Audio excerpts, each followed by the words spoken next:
उसके बाद आता है ट्रिक हाउस। ट्रिक, ट्रिक मतलब क्या है? ट्री और का बेसिकली क्या है? ब्रह्मा का बीज है। तो क्या, यानी सैटर्न का है, ब्रह्मा का, शनि का। तो त्रिक भाव कौन सा हो जाता है? ये six house, eighth house, twelfth house. ये जो है ये हमारी कमी है।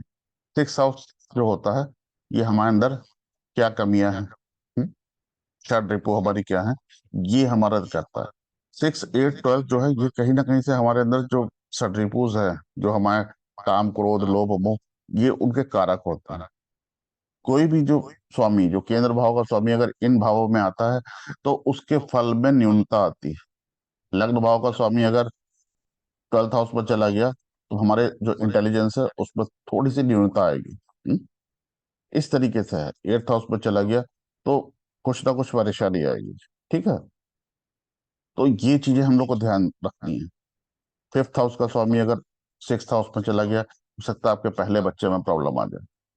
तो ये चीजें, तो ये जो ट्रिक हाउस है, ये जो है, ये सिक्स एट्थ और ट्वेल्थ हाउस है, जिनका कारक शनि होता है। जब भी अब हम लोगों ने टेबल में पढ़ा था, तो उसमें कारक भी एक है कि कारक कौन सा होता है। तो इनका कारक शनि होता है। यहाँ पे आपको जो हमारे पास्ट लाइफ कर्म हैं, या इस लाइफ में जो हमने अपने कर्म करे, तो यहाँ पे जो ग्रह होते हैं या जो इनके लॉर्ड होते हैं, वो हमको बताते हैं कि हाँ कैसे, कहाँ पे हमको वो झेलने पड़ेंगे, कहाँ पे उनका प्रभाव हमको अपनी लाइफ में देखना पड़ेगा। ठीक है। जब भी जो त्रिक भाव के जो स्वामी हैं, उनके जब भी दशा या अंतर्दशा आती है, तो हमको उस समय पे हमको परेशानी देखनी पड़ सकती है। हम्म? तो ये चीजें हम लोग को बहुत ध्यान में रखनी है। ठीक है। उसके बाद जो तीसरी चीज आती है, वो आती है त्रिषणाय। त्रि षड प्लस आय। हाउस, सिक्स हाउस, षड, आय, इलेवेंथ हाउस। ये इलेवेंथ हाउस को आप लोग बहुत, सब लोग अधिकतर क्या होता है कि हाँ इनकम के लिए है, इनकम है, आय। कुछ भी नहीं है। इनकम तो है, काम करेंगे। टेंथ हाउस का वो, तो उसका सेकंड हाउस है, टेंथ हाउस है, तो प्रतिफल मिलता है। लेकिन इलेवेंथ हाउस बेसिकली क्या है? इलेवेंथ हाउस जो है, वो हमारा जो भी इच्छाएं हैं, उनका, उनके उनका परिपूर्ण होना है कि नहीं होना है, वो कंप्लीट होंगी कि नहीं होंगी, ये है। हमारी जो अंदर इच्छाएं दबी हैं, या हमारी जो भी इच्छा है, लग्न से लाभ भाव हो रहा है, तो लग्न की जो भी इच्छा है, तो वो कंप्लीट होना ये दर्शाता है। और जाहिर सी बात है कि जब हम इच्छाओं में ग्रसित होंगे, तो जाहिर सी बात है ज्यादा लालच या ज्यादा चीजें कर सकते हैं। क्योंकि हम लोग के अंदर थोड़ा सा कमी होगी कि हाँ, अगर हमको अगर 1 लाख रुपया महीना मिल रहा है, तो हमको लगता है कि 2 लाख मिले। 2 लाख मिल रहा है, लगता है 4 लाख मिले, है ना। उसके पास अपना रेंज रोवर है, मेरे पास तो स्कॉर्पियो भी नहीं है। तो ये सारी चीजें जो है, वो डिजायर जो है, वो उनका कोई अंत नहीं है। ये तो ये चीजें हैं। और महर्षि जैमिनी ने तो बहुत अच्छा इसमें बोला है। उन्होंने तनहु तनह दंड हरा, यानी सिक्स और इलेवन ये हमारा दंड है। ये ये बेसिकली शिव जो है, शिव का क्रोध है ये सिक्स और इलेवन। ये तो ये हमारे अपने जो कृत्य हैं, हमारे अपने जो सिक्स हाउस, हमारे जो अपने हमारे अंदर जो कमियां हैं, हमारे अंदर जो लालच है, लोभ है, ये जो षड्रिपु हैं, इनका इनका जो दूरगामी परिणाम क्या होता है, वो हमारा ये सजा होती है। इलेवेंथ हाउस ना, हमारे पास इनकम ज्यादा होने लगी, हम और भोग विलास में पड़ गए, हम और शराब पीने लगे, ऐश करने लगे। तो ये सारी चीजें हैं। तो ये जो चीज होती है, ये हमको ध्यान रखनी है कि हमको ये नहीं होनी चाहिए। ठीक है। तो अपनी कुंडली में देखिए, कोई भी क्लैट, और ये थर्ड हाउस जो होता है, थर्ड हाउस तो ये दुश्चिक के भाव ही बोला है महर्षि ने, दुश्चिक के भाव, दुश्चिक के। ठीक है। ये मतलब थॉट, जैसे ही हमारे मन में कोई गलत थॉट आता है, उसी समय से हमारे कर्म क्रिएट होने लगते हैं। और ये चीजें आपको देखा, इसीलिए कहा गया है कि थर्ड हाउस में अगर कोई प्लेनेट है, मेलेफिक है या कुछ है, तो प्रॉब्लम होती है। अगर यहाँ पे बेनिफिक प्लेनेट है तो ठीक रहता है, अच्छा रहता है। और अगर मेलेफिक है तो आपको जाहिर सी बात है कि ये कहा गया कि हाँ मेलेफिक है तो वो आदमी बहुत ग्रोथ कर सकता है, ये सब।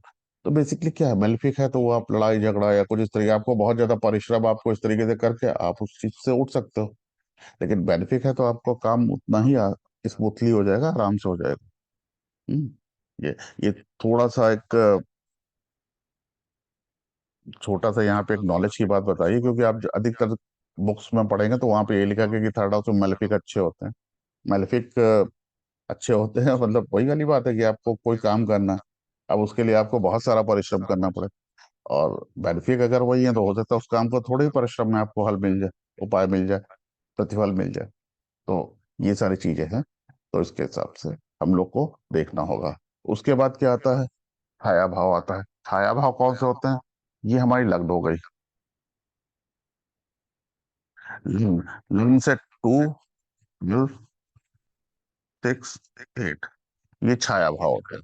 ये हम लोग लग्न से भी देख सकते हैं, ये हम लोग सूर्य से भी देख सकते हैं, ये हम लोग अपना आत्मकारक ग्रह से भी देख सकते हैं। तो ये सभी से देखा जा सकता है। यहाँ पे जो भी ग्रह होंगे वो फलित नहीं होते। जितनी कभी छाया भाव, छाया में पौधा जो है वो पल्लवित नहीं हो रहा, पुष्पित नहीं हो रहा है ना, फल नहीं लग रहा उसमें। तो ये होता है कि छाव के उसमें नहीं चल रहा है।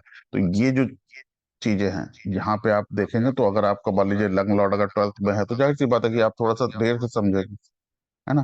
तो ये चीजें होती हैं कि कहीं ना कहीं से, चाहे लग्न लॉर्ड अगर सेकंड में है तो आप हो सकता है पूरे समय अपने फैमिली कुल पे इसी सब चीजों पे ध्यान लगाए रहे, है ना। बात आप मतलब उससे बाहर ना निकल पाए, अपने परिवार या कुटुंब से बाहर ना निकल पाए, या पैसे के पीछे भागते रहे, अपने परिवार को ध्यान ना दे पाए, हम संचित धन के पीछे भागते रहे। तो यहाँ पे भी अगर जब अगर कोई ग्रह होता है तो उसकी ग्रोथ थोड़ी सी हल्की हो जाती है, थोड़ी सी कमजोर हो जाती है, थोड़ी सी छीड़ हो जाती है।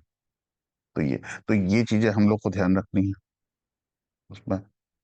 और इसके बाद अगर हम लोग आते हैं तो और से भी कई भाव रहते हैं। कौन कौन से अभी इसके बाद बचे हैं,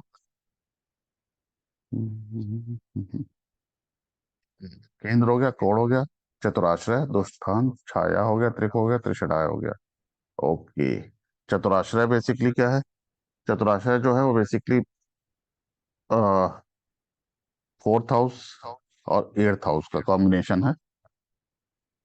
चतुराश्रय जो है वो 4th हाउस का और 8th हाउस का कॉम्बिनेशन है। तो इसमें तो ये किसी भी हाउस से, किसी भी भाव से, कोई भी ग्रह किसी भाव में बैठा है, उससे 4th हाउस और 8th हाउस में वो उसका प्रोटेक्शन और उसका क्या खराब कर सकता है, क्या बचा सकता है, ये दिखाएगा। हम्म, जैसे अगर आपका अ, जो 5th लॉर्ड है वो मान लीजिए लग्न में बैठा है, तो आपका जो वहां से 5th लॉर्ड अगर आपका लग्न में बैठा है तो वहां से 4th हाउस जो होगा वो आपको दिखाएगा कि आपके बच्चे के प्रोटेक्शन के लिए घर जरूरी है, स्कूल जरूरी है, 4th हाउस जरूरी है।